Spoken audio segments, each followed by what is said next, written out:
ચાલો, નમસ્તે વિદ્યાર્થી મિત્રો. ફરી વખત આજે આપણે એક નવો ટોપિક જે છે લઈ અને આપણી સમક્ષ ઉપસ્થિત છીએ. તો આ ટોપિક કયો છે તો કે અનુપ્રશ્નો એટલે કે ક્વેશ્ચન ટેગ. ક્વેશ્ચન ટેગ છે ખૂબ જ મહત્વનો ટોપિક છે. એકદમ નાનો છે પણ નાજુક છે અને મસ્ત છે. હવે ઘણી વખત નાની નાની બાબતોમાં આપણે કોઈકની પુષ્ટિ કરતા હોઈએ અથવા તો તેની રજૂઆત કરતા હોય, તેની રજૂઆત જે કરવાની છે તે કઈ રીતે થાય છે તેની આજે ચર્ચા કરીશું આપણે. બીજી બાબત એ કે કોઈ પણ ધોરણથી લઈ નાના ધોરણથી લઈ અને ઠેક કોમ્પિટિટિવ એક્ઝામ સુધી આ ટોપિક જે છે ઉપયોગી થવાનો છે. તો આપે આજે જે રજૂઆત કરવામાં આવેલી છે, અહીંયા રજૂઆત કરવામાં છે એકદમ સંપૂર્ણ મસ્ત છે. અને આપ જ્યાં સુધી આ ટોપિકને સારી રીતે ન માણો ત્યાં સુધી વિડીયોને બંધ ન કરતા અને જોતા રહેજો, જેથી કરીને ખ્યાલ આવે કે આની અંદર કયા કયા અપવાદો છે અને કઈ કઈ બાબતો છે તેને ધ્યાનમાં રાખવાની હોય છે. તો આ જે ભાગ જે છે તેના આજે પ્રથમ ભાગની આપણે ચર્ચા કરશું અને આના પછીનો બીજો ભાગ જે છે તે હવે પછીના વિડીયોની આપણે રજૂઆત કરવામાં આવેલી છે કે જે કોમ્પિટિટિવ એક્ઝામ માટે ખૂબ જ ઉપયોગી છે. તો અહીંયા આપણે આજે પ્રથમ ભાગની શરૂઆત કરીએ. તો સૌપ્રથમ તો ક્વેશ્ચન ટેગ કોને કહેવાય તેની ચર્ચા કરીએ. તો ઘણી વખત આપણે કોઈકની સાથે ચર્ચા કરતા હોઈએ, કોઈક સામાન્ય હકારમાં અથવા નકારમાં પ્રશ્ન કરતા હોઈએ, તો સામેની વ્યક્તિ પાસેથી આપણે જ્યારે પ્રત્યુત્તર મેળવવાનો છે તો ત્યારે આપણે પૂછીએ છીએ. દાખલા તરીકે એવું એક્ઝામ્પલ લઈએ, હું તારે ઘરે આવીશ, શું આવું? આ શું છે? શું આવું? અથવા તો એવું કહીએ કે હું પ્રથમ નંબર મેળવીશ, શું નહીં મેળવું? તો અહીંયા જે પાછળનું જે આપણે બોલીએ છીએ આપણી પુષ્ટિ કરવા માટે, ટૂંકમાં કન્ફર્મેશન મેળવવા માટે જે રજૂઆત કરવામાં આવે છે તે એટલે ક્વેશ્ચન ટેગ છે. તો આ ક્વેશ્ચન ટેગ જે છે તે આપણે આજે સમજવાનું છે. તો અહીંયા શું કીધું? What is question tag? Question tag શું છે? તો કે ક્વેશ્ચન ટેગ એટલે વાક્યના અંતે જોડાતો એક નાનો પ્રશ્ન. શું છે? તો કે નાનો એવો પ્રશ્ન છે જેનો મુખ્ય હેતુ શું છે? તો કે સામેની વ્યક્તિ પાસેથી ખાતરી કરવાનું, કન્ફર્મેશન મેળવવાનું હોય છે કે ભાઈ આ ખરેખર કાર્ય થશે કે નહીં થાય, હા કે ના, આ પ્રમાણે. પછી ગ્રામર મુજબ તેમાં મુખ્ય ક્રિયાપદને બદલે સહાયકારક ક્રિયાપદ એટલે કે ઓક્ઝિલરી વર્બ અથવા મોડેલ એટલે કે જેમ કે can, food, May, might, most, will કોઈ પણ આવી શકે છે નો ઉપયોગ કરવામાં આવે છે. તો એ ગ્રામરના નિયમ પ્રમાણે શું છે તો કે અહીંયા આપણી પાસે સહાયકારક ક્રિયાપદ એટલે કે હેલ્પિંગ વર્બ છે તે, ઓક્ઝિલરી વર્બ છે તે અને મોડેલ્સ છે. આ બધામાંથી કોઈ પણનો ઉપયોગ કરવામાં આવે છે. કેવી રીતે? તો કે જે તે કાળને ધ્યાનમાં રાખીને, જે તે વાક્યને ધ્યાનમાં રાખીને. તો આ આપણે જોઈએ એક પછી. તો એમાં પ્રથમ જે છે તે શું કીધું? તો કે આ જ્યારે ક્વેશ્ચન ટેગ આપણે રજૂ કરીએ છીએ તો કઈ કઈ બાબતોને ધ્યાનમાં રાખવાની છે. કોઈ વાક્ય પૂર્ણ થયા બાદ તેની પુષ્ટિ એટલે કે સુનિશ્ચિતતા દર્શાવવા માટે ક્વેશ્ચન ટેગ વપરાય છે. હમણાં કહ્યું ને કે કન્ફર્મેશન, તો અહીંયા જ ચર્ચા છે ફરી વખત. વાક્યમાં વપરાયેલ સહાયકારક ક્રિયાપદના આધારે ક્વેશ્ચન ટેગ મુકાય છે. તો કે જે સહાયકારક ક્રિયાપદ જે વાક્યમાં વપરાયું છે તેને ધ્યાનમાં રાખવાનું અને તે પૂર્ણ ક્વેશ્ચન ટેગ બને છે. પછી જો વાક્ય હકાર હોય તો ક્વેશ્ચન ટેગ નકાર બને છે. ખાસ યાદ રાખવાનું છે. હકાર હોય તો નકાર અને નકાર હોય તો શું બને છે? વાક્ય ક્વેશ્ચન ટેગ હકાર મૂકવામાં આવે છે. હકાર તો નકાર, નકાર તો હજી આગળ ચર્ચા આવે છે તેની. ક્વેશ્ચન ટેગ મૂક્યા પછી કર્તા વિષયનું એટલે કે કર્તા વિષયનું સર્વનામ મૂકવામાં આવે છે. એટલે કે કર્તા જે છે તેને ધ્યાનમાં રાખીને તેનું સર્વનામ મૂકવામાં આવે છે, નહીં કે તેનું નામ. આ બાબત છે તે બધી ધ્યાનમાં રાખશું. હવે આગળ જઈએ અને ચર્ચા કરીએ. તો અહીંયા આપણે 3 રીત આપણે આપી છે. કઈ કઈ? તો કે હકાર વાક્ય હોય તો નકાર ટેગ એટલે કે ક્વેશ્ચન ટેગ હોય છે. હકાર વાક્ય હોય ત્યારે નકારાત્મક ક્વેશ્ચન ટેગ એટલે કે પોઝિટિવ હોય તો નેગેટિવ, અને ત્યાર પછી નકારાત્મક વાક્ય હોય તો હકારાત્મક ટેગ એટલે કે નેગેટિવ હોય તો પોઝિટિવ, આ પ્રમાણે. પછી ત્રીજું, સહાયકારક ક્રિયાપદ વગરના વાક્યો. તો ઘણા વાક્ય એવા હશે કે સહાયકારક ક્રિયાપદ ન હોય. કેમાં? તો કે સામાન્ય રીતે પ્રેઝન્ટ ટેન્સ અને પાસ્ટ ટેન્સ, પણ કેવા? સિમ્પલ પ્રેઝન્ટ અને સિમ્પલ પાસ્ટ. તો આની અંદર સહાયકારક ક્રિયાપદ ન હોય તે પ્રકારના વાક્યનું કઈ રીતનું ક્વેશ્ચન ટેગ મૂકવામાં આવે છે તેની ચર્ચા કરીશું. તો ચાલો સૌપ્રથમ અહીંયા એક એક્ઝામ્પલ લીધું છે કે my wife is teacher. My wife is a teacher. Isn't C? અહીંયા તમે જોઈ શકો છો આ શું છે? Question tag. ઇઝન્ટ સી શું નથી? આ રીતે પૂછવામાં આવ્યું છે. હવે આપણે મુખ્ય આ બાબતની ચર્ચા કરવાની છે કે માય વાઇફ જે છે તો અહીંયા ઉપરના વાક્યમાં માય વાઇફ એ સ્ત્રીલિંગ શબ્દ હોવાથી તેના બદલે એટલે કે માય વાઇફની જગ્યાએ અહીંયા શું વપરાયું છે? જુઓ, અહીંયા સી વપરાયું છે. તો અહીંયા માય વાઇફની જગ્યાએ શું વપરાયેલું જોવા મળે છે? એટલે કે સી વપરાયેલું જોવા મળે છે. એટલે કે સીનો ઉપયોગ ટૂંકમાં કહીએ તો અહીંયા આવેલું નામ જે હોય તેનું સર્વનામ વપરાય છે ક્યાં? તો કે ક્વેશ્ચન ટેગની અંદર. ચાલો પછી આગળની સમજૂતી મેળવીએ. તો અહીંયા જોઈ શકીએ છીએ આપણે કે અહીંયા એક્ઝામ્પલ આપ્યા છે આપણને. કયા કયા એક્ઝામ્પલ છે? He can speak English. હવે અહીંયા યાદ રાખવાનું શું છે? તો કે આ વાક્ય જો આપણું હકાર હશે તો અહીંયા ક્વેશ્ચન ટેગ કેવું હશે? તો કે નકાર હશે. અને જો નકાર વાક્ય હોય તો ક્વેશ્ચન ટેગ કેવું હશે? હકાર હશે. તો અહીંયા જોઈએ કે હી કેન સ્પીક ઇંગ્લિશ, તો કાન્ટ હી, તો અહીંયા કાન્ટ શા માટે? તો કે આ સહાયકારક ક્રિયાપદ એટલે કે મોડેલ ઓક્ઝિલરી વપરાયું છે એનું આપણે શું કર્યું છે? કેન. કેનની પાછળ ટી એટલે કે કાન્ટ. અને અહીંયા હી જે છે તે હીનું હી એટલે કે સર્વનામ જ છે તો સર્વનામ જ આવે છે. બીજું they were absent. આપેલું વાક્ય અહીંયા પૂર્ણ થાય છે તો અહીંયા they, અહીંયા were. તો અહીંયા કર્તા તરીકે they છે અને સહાયકારક ક્રિયાપદ શું છે? were. તો વરની પાછળ શું લગાવ્યું છે? એટલે કે weren't. અને અહીંયા ધેયનું ધેય વપરાયું છે. I am not a businessman. am I? અહીંયા જોઈ શકીએ છીએ આપણે વાક્ય કેવું છે? નકાર. તો અહીંયા ક્વેશ્ચન ટેગ કેવું આવ્યું છે? તો કે હકાર. ત્યાર પછી he eats much. અહીંયા જોઈ શકીએ છીએ સાદા વર્તમાન કાળનું વાક્ય આવ્યું છે. ટૂંકમાં કહીએ તો શું નથી આની અંદર? સહાયકારક ક્રિયાપદ. તો જ્યારે સાદા વર્તમાન કાળની અંદર સહાયકારક ક્રિયાપદ ન હોય તો આ કર્તાને ધ્યાનમાં રાખી અને ડુ અથવા ડઝ મૂકવાનું થશે. જો ત્રીજો પુરુષ એકવચન હોય તો ડઝ આવે અને જો એના સિવાયનો કોઈ પણ કરતા હોય તો શું આવશે? ડુ. પછી અહીંયા શું થશે? ડઝન્ટ અને હી એટલે હી. ત્યાર પછી યુ આર અ ડોક્ટર. તો અહીંયા આરન્ટ યુ, અહીંયા આર આવ્યું છે એટલે આરનું આરન્ટ કર્યું અને યુનું શું મૂક્યું છે? યુ. Question mark. પછી રાજુ લાફ્ડ ડીડન્ટ હી. અહીંયા જોઈ શકીએ છીએ ફરી વખત કયો કાળ છે? તો કે સાદો ભૂતકાળ છે અને સાદા ભૂતકાળની અંદર મુખ્ય ક્રિયાપદ જ હોય, સહાયકારક ક્રિયાપદ અવેલેબલ હોતું નથી. તો અહીંયા જોઈ શકીએ છીએ અહીંયા ડીડન્ટ આવ્યું છે, સાદા ભૂતકાળને ધ્યાનમાં રાખી. અને રાજુ છે, રાજુ ન વપરાતા શું વપરાયું છે? તો કે હી વપરાયું છે. આપણે હમણાં જ કહ્યું હતું કે જે કોઈ પણ નામ જે છે તે ક્વેશ્ચન ટેગની અંદર વપરાશે નહીં, તેનું શું વપરાશે? સર્વનામ. પછી વી પ્લે કબડ્ડી. અહીંયા પણ ફરી વખત કયો કાળ છે? તો કે સાદો વર્તમાન કાળ. તો અહીંયા વી આવ્યું છે તો અહીંયા ડુ આવે તો ડુનું ડોન્ટ અને વીનું વી. ત્યાર પછી you have a mobile. Haven't you. અહીંયા સહાયકારક ક્રિયાપદ તરીકે હેવ વપરાયું છે તો હેવનું શું થયું છે? તો કે હેવન્ટ થયું છે અને યુનું યુ. તો આ પ્રમાણે ધ્યાનમાં રાખવાની છે. હવે અહીંયા એક આપણને રેડ કલરમાં નોંધ આપેલી છે. તો અહીંયા શું કીધું કે જો બધા આપેલા વાક્યોમાં સહાયકારક ક્રિયાપદ નથી તો વાક્યમાં વપરાયેલા મુખ્ય ક્રિયાપદના આધારે કાળ ઓળખીને તે પ્રમાણે યોગ્ય સહાયકારક ક્રિયાપદ વાપરવું. ટૂંકમાં કહીએ જો બધા જ આપેલા બધા જ વાક્યો જે છે અથવા કોઈ પણ વાક્ય આપેલું છે તેની અંદર શું નથી? સહાયકારક ક્રિયાપદ નથી, ત્યારે આ નિયમ યાદ રાખવાનો છે. ચાલો નેક્સ્ટ એના પછીની ચર્ચા કરીએ. તો હવે આપણે અહીંયા જોઈએ કે ક્વેશ્ચન ટેગ બનાવવા માટે 5 સ્ટેપને અનુસરવાનું છે. 5 સ્ટેપ યાદ રાખી લ્યો, ક્વેશ્ચન ટેગ પૂરા એકદમ સરળતાથી. જોઈએ પ્રથમ સ્ટેપ શું છે? તો કે સહાયકારક ક્રિયાપદને શોધવાનું છે. વાક્યમાં આપેલું સહાયકારક ક્રિયાપદ શોધવાનું છે. જો વાક્ય દાખલા તરીકે વાક્ય આપણે કહીએ કે હી ઇઝ અ સ્ટુડન્ટ, આવું કહ્યું છે, હી ઇઝ અ સ્ટુડન્ટ. તો આમાં જોઈ શકીએ છીએ કે સહાયકારક ક્રિયાપદ શું છે? તો કે ઇઝ છે.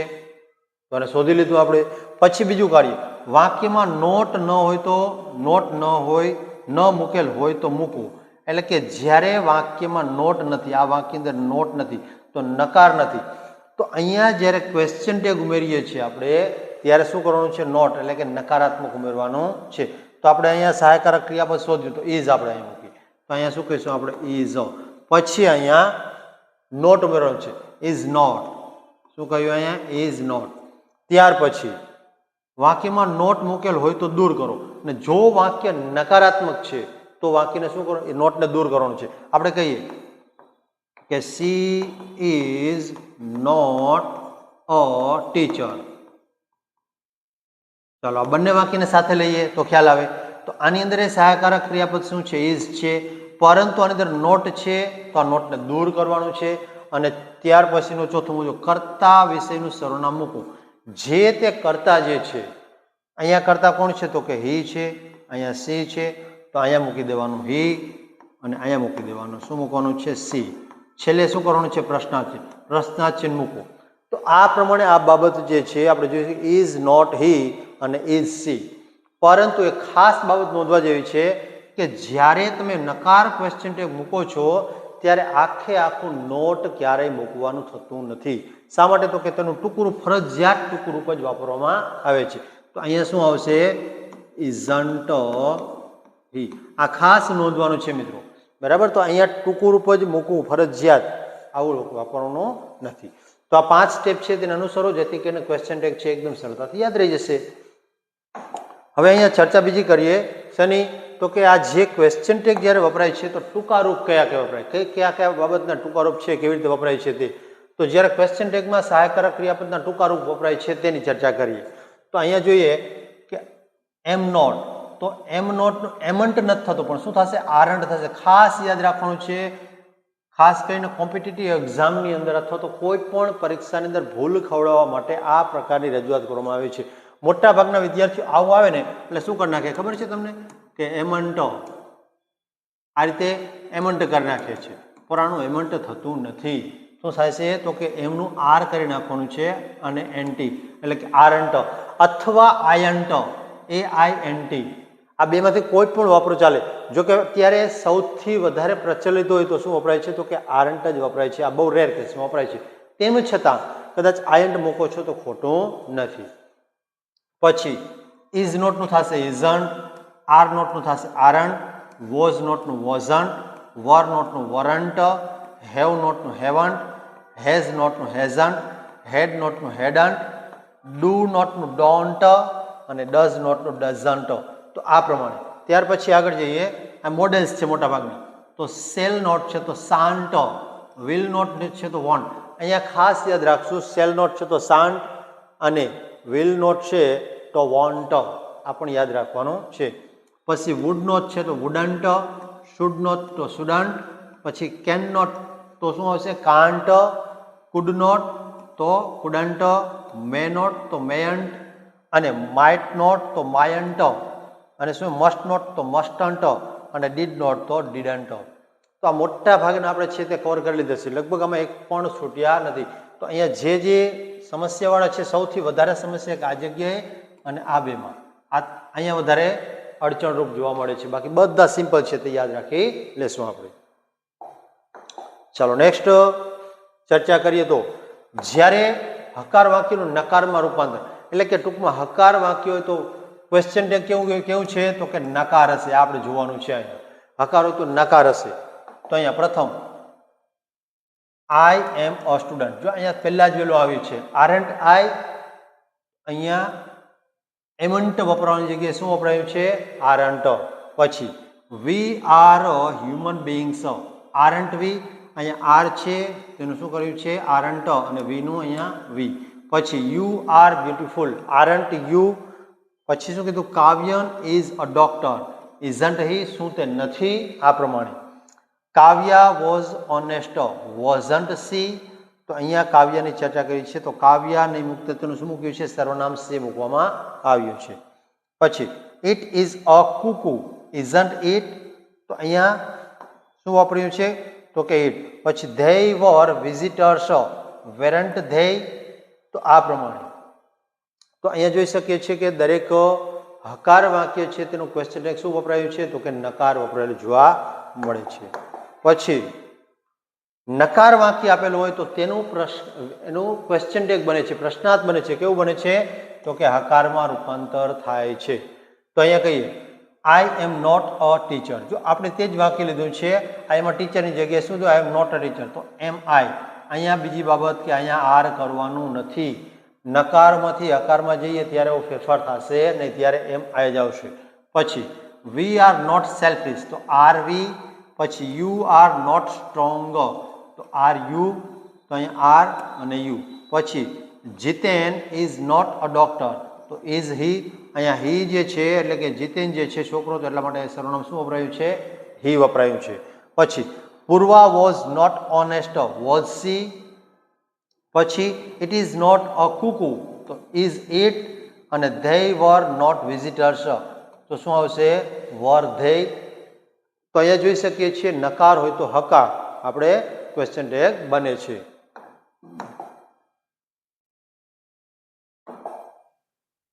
ચાલો નેક્સ્ટ જોઈએ. તો હવે આપણે દરેક કાર્ડના કેટલાક એક્ઝામ્પલ છે તેની ચર્ચા કરશું કે જેથી કરીને ખ્યાલ આવે કે કયા કાર્ડની અંદર કેવા પ્રકારનું ક્વેશ્ચન ટેગ આવે છે. અહીંયા સિમ્પલ પ્રેઝન્ટ ટેન્સ એટલે કે સાદો વર્તમાન કાળ. મિત્રો સાદો વર્તમાન કાળ અંદર ખાસ યાદ રાખવાનું છે શું આવશે તો કે ડુ અને ડઝ સહાયકારક ક્રિયાપદ તરીકે વાપરવાનું થશે અહીંયા. તો પ્રથમ આઈ પ્લે ટેનિસ, તો ડોન્ટ આઈ.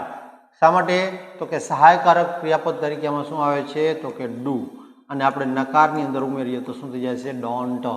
અને અહીંયા કરતા જે છે કે આઈ નો આઈ. પછી રાજવી ડઝ નોટ મેક કોફી, તો ડઝ સી શું બનાવે છે? આ રીતે. ધે રીડ મેની બુક્સ, અહીંયા સાદો વર્તમાન કાળ કરતા તરીકે ધે છે તો ડોન્ટ ધે. પછી lion does not kill a deer, જો અહીંયા વાક્ય જે છે તે નકાર આવ્યું છે તો તેનું ક્વેશ્ચન ટેગ કેવું બન્યું છે? હકાર. અહીંયા એ જ પ્રમાણે આ નકાર વાક્ય હતું તો ક્વેશ્ચન ટેગ બન્યું છે હકાર. પછી અહીંયા શું થશે? ઇઝ ઇટ, આ પ્રમાણે. ચાલો ત્યાર પછીની ચર્ચા કરીએ તો simple past tense. Simple past ટેન્સની અંદર શું ધ્યાનમાં રાખવાનું છે તો કે સહાયકારક ક્રિયાપદ તરીકે શું વપરાશે હંમેશા તો કે ડીડ વપરાયેલું જોવા મળશે. ફરજિયાત આ લેવાનું છે. ચાલો my wife got the medal, તો અહીંયા ડીડન્ટ સી. શા માટે તો કે સાદો ભૂતકાળ હોવાથી અહીંયા ગોટ આવ્યું અને ત્યારે ખ્યાલ આવ્યો કે સાદો ભૂતકાળ છે તો તેને ધ્યાનમાં રાખીને શું મૂક્યું છે આપણે? ડીડ. અને માય વાઇફ, તો માય વાઇફ જે છે સર્વનામ છે એનું શું થશે તો કે સી, એટલા માટે સી લીધું છે. પછી the tailor did not stitch a shirt, તો અહીંયા નકાર વાક્ય છે. નકાર હોય તો શું આવશે? Did he. ટેલર માટે આપણે એ અથવા સી કોઈ પણ લઈ શકીએ. ગૌરી મેડ ચપાટી, ડીડન્ટ સી. વાક્ય હકાર છે તો ક્વેશ્ચન કેવું આવ્યું છે? નકારો, એટલે કે didn't she. We bought a new house, તો અહીંયા વાક્ય હકાર છે તો ડીડન્ટ વી, આ રીતે નકાર. ચાલો ત્યાર પછીની ચર્ચા કરીએ તો શું છે તો કે સિમ્પલ ફ્યુચર ટેન્સ, સાદો ભવિષ્યકાળ. તો સાદા ભવિષ્યકાળની અંદર આઈ shell write a grammar book, અહીંયા શું કર્યું છે? શાંત આઈ. મિત્રો યાદ રાખો ફરી વખત કે જ્યારે સેલ વપરાયેલું છે ત્યારે શું આવે છે તો કે શાંત. જો કે અત્યારે આ પ્રશ્ન બહુ રેર કેસમાં પૂછાય છે. આમ તો જોઈએ તો સેલ છે એ અત્યારે ઉપયોગમાં પ્રચલિત નથી, પણ તેમ છતાં અપવાદ સ્વરૂપ આપણે ધ્યાનમાં લઈ અને વાક્ય બનાવેલું છે. બાકી આની જગ્યાએ તમે શું વાપરી શકો છો? વિલ. બરાબર, તો વિલ તો અહીંયા ડાયરેક્ટ વોન્ટ જ થઈ જાય છે, શાંતની યાદ રાખવાની જરૂર નથી પડતી. You will not buy a helmet, will you, અહીંયા નકાર છે તો શું આવ્યું? હકાર. પછી Mitali will come at my home, તો વોન્ટ સી, અહીંયા વિલનું શું થઈ ગયું છે? વોન્ટ. પછી Harsh will not play a game, તો વિલ હી, અહીંયા હર્ષ છે છોકરો છે એટલે એનું સર્વનામ શું છે તો કે હી. ચાલો નેક્સ્ટ ચર્ચા કરીએ. કયો કાળ લઈશું આપણે તો કે ચાલુ વર્તમાન કાળ, the present continuous tense. Present continuous ટેન્સની અંદર 3 સહાયકારક ક્રિયાપદ આવે, એમ, ઇઝ અને આર. તો અહીંયા જોઈએ હી ઇઝ રીડિંગ, તો ઇઝન્ટ હી. પછી ધે આર પ્લેઇંગ, તો aren't they. I am not writing, તો એમ આઈ. ફરી વખત અહીંયા જોઈ શકીએ છીએ કે અહીંયા નકાર છે તો શું છે? અહીંયા હકાર. પછી કલ્પના ઇઝ ટોકિંગ, ઇઝન્ટ સી, તો અહીંયા કલ્પનાનું શું વપરાયું છે? સર્વનામ સી વપરાયું છે. ચાલો નેક્સ્ટ કયો તો કે ચાલુ ભૂતકાળ, પાસ્ટ કન્ટિન્યુઅસ ટેન્સ. તો પાસ્ટ કન્ટિન્યુઅસ ટેન્સની અંદર આઈ વોઝ ડુઈંગ હોમવર્ક, અહીંયા હકાર વાક્ય છે તો શું થઈ ગયું છે? વોઝન્ટ આઈ. પછી વી વર નોટ ડાન્સિંગ, તો વેર વી, વર વી. બરાબર, અહીંયા નકાર વાક્ય છે તો ક્વેશ્ચન ટેગ હકાર છે. પછી